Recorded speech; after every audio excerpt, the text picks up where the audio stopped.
हैं आप सभी लोग। चलिए, स्वागत है आप सभी लोगों का। उम्मीद है कि बहुत अच्छे होंगे। हम लोग का आज का सेशन संस्कृत से जुड़ा हुआ है।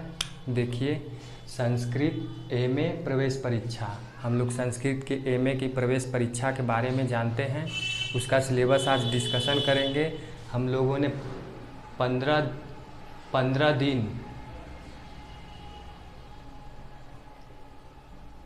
15 दिन की एक स्ट्रेटजी बनाई है, जिसमें हम लोग एमए के सभी सिलेबस के सभी टॉपिक को ख़त्म करेंगे। ठीक, ये फास्ट रिवीजन है संस्कृत एमए एंट्रेंस प्रवेश परीक्षा के लिए। जैसा कि आप सबको पता होगा कि एनटीए इस एग्ज़ाम को कंडक्ट करवा रही है। एनटीए नेशनल टेस्टिंग एजेंसी है जो सीयूईटी पीजी का एग्ज़ाम कंडक्ट करवा रही है। उसके थ्रू हम लोग का एग्ज़ाम होगा, जिसमें भारत के सभी कॉलेज शामिल हैं और कॉलेज का लिस्ट आपको पता होगा, जिसमें सर्वश्रेष्ठ पहला जेएनयू है, दूसरा बीएचयू है, फिर महात्मा गांधी है और बहुत सारे कॉलेज हैं।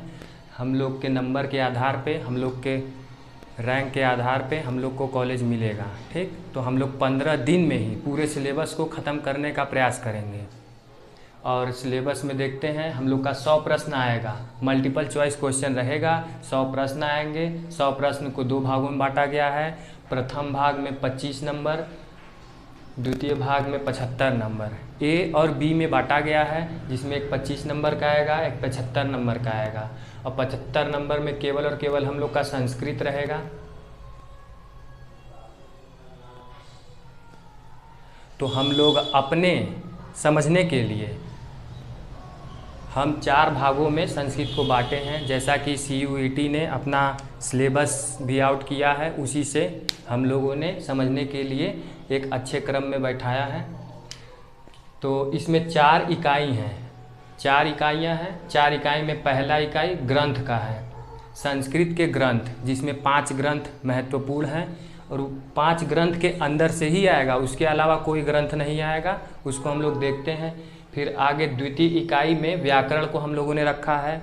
व्याकरण में 8 टॉपिक हैं, 8 हेडिंग है, जिसमें इधर नीचे लिखा गया है, बाद में हम डिस्कशन करेंगे। ये तीसरा इकाई है। तीसरे इकाई में काव्य है और छंद है, जिसमें काव्य में आपको पता होगा, कक्षा 9-10 में यदि आप लोग पढ़े होंगे तो एक गद्य होता है, काव्य होता है। काव्य में वही रस, छंद, अलंकार। ठीक, तो अब एक आएगा इकाई 4, इसमें होगा संस्कृत का इतिहास। तो संस्कृत साहित्य का जो इतिहास है, उसका टॉपिक भी हम लोग डिस्कशन करेंगे। ये केवल और केवल 4 इकाइयाँ हैं, जिसमें से 75 नंबर का प्रश्न पूछा जाएगा। और चारों इकाई को हम लोग डिटेल बाय डिटेल डिस्कशन करना प्रारंभ करते हैं। पहली इकाई में ग्रंथ है। ग्रंथ में 5 ग्रंथ हैं, जिसमें आप लोग देखेंगे पहली इकाई में ग्रंथ में 5 ग्रंथ हैं। अभिज्ञान शाकुंतलम, जो कि कालिदास जी द्वारा लिखा गया है। मेघदूत, ये भी कालिदास जी लिखे हैं। फिर गीता है, नीति शतकम है, हितोपदेश है। नीति शतक को भर्तृहरि कृत नीति शतकम और हितोपदेश नारायण जी द्वारा लिखा गया है। तो इसी 5 में से ही हम लोग का फर्स्ट यूनिट कवर हो जाएगा और हम लोग 15 दिन में पूरा चारों यूनिट फास्ट रिवीजन करने का प्रयास करेंगे। ठीक है, दूसरे यूनिट में हम लोग का व्याकरण है, जिसमें आपको पता है कि 8 टॉपिक दिए गए हैं। इसमें देखिए, द्वितीय इकाई में व्याकरण में 8, जिसमें बारी बारी हम लोग समझते हैं। पहला कारक आप लोग जानते होंगे, कर्ता ने कर्म को करण से, ये वाला कारक होता है, आपको ज्ञात होगा। और कारक में देखेंगे कि यदि हम लोग 9, 10, 11, 12 एकेडमिक क्लास में यदि पढ़ते थे तो कारक हमें कितना पता था। हिंदी के अकॉर्डिंग अलग कारक होगा और संस्कृत के अकॉर्डिंग अलग कारक होगा। तो हिंदी में नहीं बताना चाहूँगा, क्योंकि आपको कन्फ्यूजन हो जाएगा। संस्कृत में यदि पूछा है कारकों की संख्या कितनी होती है, तो वो 6 होती है। ठीक, फिर धातु रूप आएगा। धातु रूप में आपको पता है कि लकार होता है। लकार में मुख्य रूप से हम लोग 5 लकार ज्ञात करेंगे, जिसमें आपको पता होगा पठती, पठता, पठंती, इस तरीके का होता है। लट लकार, लिट लकार, लोट लकार, लंग लकार, विधि लिंग लकार। तो आपको ये ज्ञात करना होगा ना। हम लोग डिस्कशन करेंगे एक एक टॉपिक को। शब्द रूप में क्या है? शब्द रूप में इकाई द्वितीय में। दूसरे भाग में व्याकरण का भाग है हम लोग का, जिसमें 8 टॉपिक दिए गए हैं। 8 टॉपिक को मैंने इस लाइन बाई सरियाया है कि वो आपको समझ में आ जाए। ठीक है, देखते हैं कारक। कारक आपको पता होगा, कर्ता ने कर्म को करण से, संप्रदान के लिए अपदान से, और ये धातु रूप भी आपको पता होगा। अगला लकार आप ज्ञात कर लीजिएगा, अकारांत। अब नीचे आ जाएगा अकारांत, इकारांत। समास में आपको पता होगा कि समास 5 प्रकार के होते हैं। समास में देखिए हमने 4, 5, 6 तीनों लिखा है। तीनों क्यों लिखा है? क्योंकि समास 4 भी होते हैं, 5 भी होते हैं, 6 भी होते हैं। तो एग्ज़ाम में जो है कि हम लोग का आएगा कि समास कितने प्रकार के होते हैं, तो संस्कृत के अकॉर्डिंग, संस्कृत के हिसाब से हम लोग का समास 5 प्रकार का होगा। और 4 प्रकार का हम लोग तीनों जान जाते हैं। 4 प्रकार का पदों की प्रधानता के आधार पर 4 प्रकार के होते हैं, और ये संस्कृत के अकॉर्डिंग 5 प्रकार के होते हैं, और हिंदी के अकॉर्डिंग 6 प्रकार के होते हैं। लेकिन एग्ज़ाम में आएगा कि समास कितने प्रकार के होते हैं, तो हम लोग 5 मारेंगे। ठीक। संधि में भी आपको पता है कि स्वर संधि, व्यंजन संधि और विसर्ग संधि, 3 संधियाँ होती हैं। इसके बारे में थोड़ा सा जानेंगे। फिर प्रत्यय में आप देखेंगे 3 है, स्त्री प्रत्यय, तदिद्ध प्रत्यय, कृदंत प्रत्यय। तो ये है हम लोग का व्याकरण का भाग। व्याकरण के इन 8 टॉपिक के बाहर कुछ नहीं आएगा। हम लोग एक एक टॉपिक को बहुत डिटेल में पढ़ेंगे, और 15 दिन की स्ट्रेटजी है। 15 दिन में हम लोग पूरे सिलेबस को कवर करने का प्रयास करेंगे। आज हम लोग का पहला दिन है। ग्रंथ में हम लोग के 5 ग्रंथ हैं। 5 ग्रंथ का नाम यहाँ पे लिखा गया है, उसके रचयिता भी लिखे गए हैं। व्याकरण है, व्याकरण में 8 टॉपिक हैं, 8 का नाम लिखा गया है, हम लोग को ज्ञात करना है। फिर इकाई 3 में आते हैं। इकाई 3 में आपको पता होगा कि ये काव्य है और छंद है। तो हम लोग जब कक्षा 9 में पढ़ते थे, 10 में, 11 में, 12 में, एकेडमिक क्लास में, तो एक गद्य होता था, एक काव्य होता था। तो काव्य में वही है रस, छंद, अलंकार, और इसमें रस, छंद, अलंकार में सभी नहीं पढ़ना है। रस निष्पत्ति पढ़नी है, और छंद, प्रसिद्ध छंद केवल पढ़ना है। अलंकार में प्रसिद्ध अलंकार पढ़ना है, और नाट्य के तत्व पढ़ने हैं। ठीक। और इसमें से देखिए अलंकारिका रचनाएं। तो भरत के अकॉर्डिंग ऐसी कौन सी रचना है जो अलंकारिक है? भामा के अकॉर्डिंग ऐसी कौन सी रचना है जो अलंकारिक है? यानी कि भरत, भामा, दंडी, वामन, मम्मट, कुंतक, विश्वनाथ, आनंद वर्धन, क्षेमेंद्र, हमारे जो है कि 9 यहाँ पर ये इनकी रचनाएं अलंकारिका दृष्टिकोण से ही पढ़ना है। हमें सब रचनाएं नहीं पढ़नी है, अलंकारिका दृष्टिकोण से कि इनकी किन रचनाओं में हमें अलंकार देखने को मिलता है। और ये हमारा इकाई 3 था।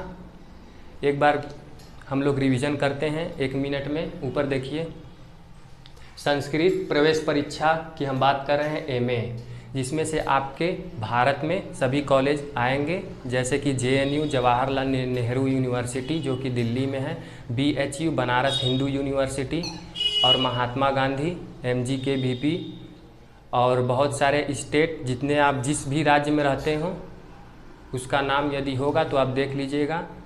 और यदि आपको PGQ P14 कोड यदि भरे हैं तो आपका यही सिलेबस है। यहाँ पर देखिए 100 प्रश्न आएंगे, जिसको 25 और 75 A और B में बांटा गया है। A में हम लोग का मैथ, इंग्लिश और GA, GS, एनालिसिस वो आएगा, लेकिन हम लोग अभी MA की बात कर रहे हैं तो 75 नंबर इसका बात किया जाए। हम लोग 15 दिन की स्ट्रेटजी बनाए हैं। 15 दिन में पूरा सिलेबस हम लोग को कवर करना है। इसमें 4 इकाइयाँ हैं, ग्रंथ है, व्याकरण है, काव्य है और इतिहास है, संस्कृत का इतिहास। ग्रंथ में 5 ग्रंथ है, अभिज्ञान शाकुंतलम, मेघदूत, गीता, नीति शतकम, हितोपदेश। और द्वितीय इकाई में आते हैं संस्कृत व्याकरण। व्याकरण में हम लोग का 8 टॉपिक है, कारक, धातु रूप, शब्द रूप, समास, संधि, स्त्री प्रत्यय, तदिद्ध प्रत्यय, कृदंत प्रत्यय। इकाई तीसरे में आते हैं। तीसरे इकाई में काव्य है, छंद है, रस निष्पत्ति, रस, छंद, अलंकार, जैसा कि हम लोग पढ़ते हैं रस, छंद, अलंकार। रस में उसकी निष्पत्ति पढ़ना है, इसमें प्रसिद्ध छंद और प्रसिद्ध अलंकार। इसमें आएंगे नाट्य तत्व के बारे में थोड़ा सा पढ़ेंगे। और अलंकारिका दृष्टिकोण से इन कवियों की रचनाएं, यानी कि ऐसी कौन सी रचनाएं हैं जो जिसमें अलंकार पाया जाता है। और हम लोग का लास्ट बचा संस्कृत का इतिहास, ये हमारा सबसे विशाल है, तो इसके बारे में भी। इकाई 4 में संस्कृत साहित्य का इतिहास, जिसमें रामायण, महाभारत, वेद, ब्राह्मण, आरण्यक, उपनिषद, पुराण, दर्शन, वैदिक एवं संहिता।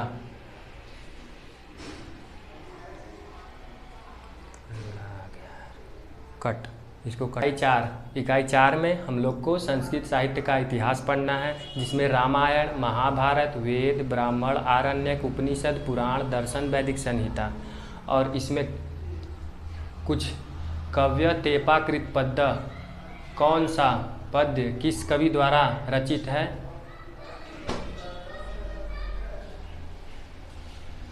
जिसमें कालिदास, बाणभट्ट, श्रीहर्ष, माघ, शूद्रक, दंडी, भास, भारवी, भट्टी, भवभूति, अश्वघोष, सुबंधु, कलहण, इनके बारे में हमें। नमो नमः साथियों, हम लोग एमए संस्कृत प्रवेश परीक्षा के सिलेबस का डिस्कशन कर रहे थे। हम लोग का टारगेट 15 दिन में एमए प्रवेश परीक्षा के सभी सिलेबस के सभी टॉपिक को ख़त्म करना है। और देखिए, हम इकाई 4 के सिलेबस का डिस्कशन करते हैं, जिसमें हमारे कुछ कवि हैं। इसमें 13 कवि हैं, उनकी कुछ प्रसिद्ध रचनाएं हैं, जिसमें से भी करीब 2 नंबर का हमारा पूछा जा सकता है कि 10 कुमार चरितम किसकी रचना है, नैषधि चरितम किसकी रचना है, किरातार्जुनीयम किसकी रचना है। तो आप लोग ये सब याद कर लीजिएगा। हम लोग टॉपिक के बारे में आते हैं। वेद, ब्राह्मण, आरण्यक, उपनिषद, रामायण, महाभारत, पुराण, दर्शन, वैदिक, संहिता का सामान्य परिचय पढ़ना है। हम लोग बारी बारी सब पढ़ेंगे। इसमें हमारे कुछ कवि हैं, कालिदास हैं, कालिदास जी द्वारा रचित अभिज्ञान शाकुंतलम, बाणभट्ट, कादम्बरी, श्रीहर्ष, नैषधि चरितम, माघ, शिशुपाल वधम, शूद्रक, मृच्छकटिकम, दंडी, 10 कुमार चरितम, भाष्य हैं, भारवी, किरातार्जुनीयम, फिर भट्टी हैं, भवभूति हैं, भवभूति, उत्तरामचरितम, अश्वघोष, बुद्धचरितम, सुबंधु, वासुदत्तम, कल्हड़, राजतरंगिणी। तो आपको ये ज्ञात करना है। फिर इसके बाद हम लोग इकाई शुरू करते हैं अपने सिलेबस को। हम लोग का टारगेट 15 दिन में एमए संस्कृत के प्रवेश परीक्षा को पूरी तरीके से ख़त्म करना है। यदि आप इस 15 क्लास को पूर्णतः मन से करते हैं तो आपका अवश्य होगा।